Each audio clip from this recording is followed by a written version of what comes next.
एक तो महिलाएं कमाती कम हैं और ऊपर से उनका मामला सब महंगा चलता है, उनका कॉस्मेटिक्स भी महंगा है, उनके कपड़े भी महंगे हैं। तो एक तो कमाई कम और जो कमाओ वो भी इसमें खर्च कर दो। क्यों इतना ध्यान देना है कि लिप ग्लॉस ठीक से लगा है कि नहीं? होंठ तो होंठ होता है, पुरुष के पास भी होंठ है, हमने तो नहीं देखा कि वो उसको रंग रहा है। कभी सोचा क्यों रंग रहे हो? बताओ, मुझे ये नहीं समझ में आया आज तक। मैं सोचो यहां पर आपके सामने आया हूं और होंठ, और आप सब देख के कह रहे हो वाह वाह क्या होंठ है। अरे मालूम है होंठ तक नहीं सीमित रहती, नीचे आते जाओ और खुलता जाता है सब। आप बैठे हैं, आप भी बैठी हैं, आप बैठी हैं, आप भी बैठे हैं।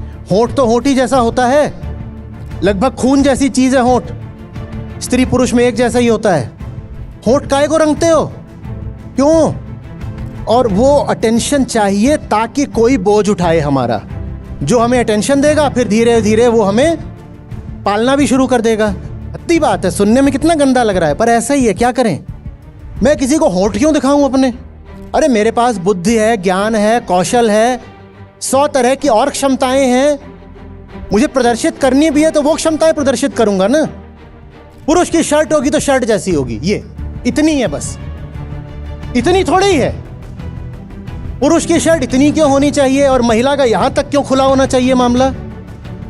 मैं पूछ रहा हूं, मुझे कोई छाती से समस्या नहीं है, क्लीवेज तो क्लीवेज है, कोई बात नहीं है, तो है, प्रकृति की चीज है। पर मैं अंतर पर प्रश्न उठा रहा हूं। पुरुष का इतना ही हिस्सा दिख रहा है तो पर्याप्त है, क्योंकि उससे ज्यादा की कोई जरूरत भी नहीं है।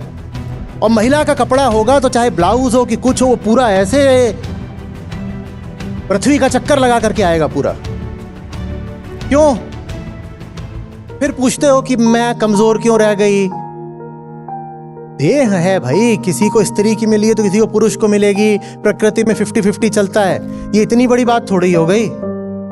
आप चेतना हो, काहे के लिए अपनी जेंडर आइडेंटिटी बिल्कुल खोपड़ी पे रखकर घूम रहे हो?